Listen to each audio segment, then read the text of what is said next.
الطلاق مرتان فإمساك بمعروف أو تسريح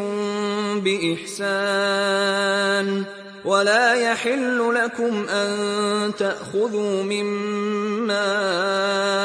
آتيتموهن شيئا إلا أن يخافا ألا يقيما حدود الله فإن خفتم ألا يقيما حدود الله فلا جناح عليهما فيما افتدت به تلك حدود الله فلا تعتدوها ومن يتعد حدود الله فأولئك هم الظالمون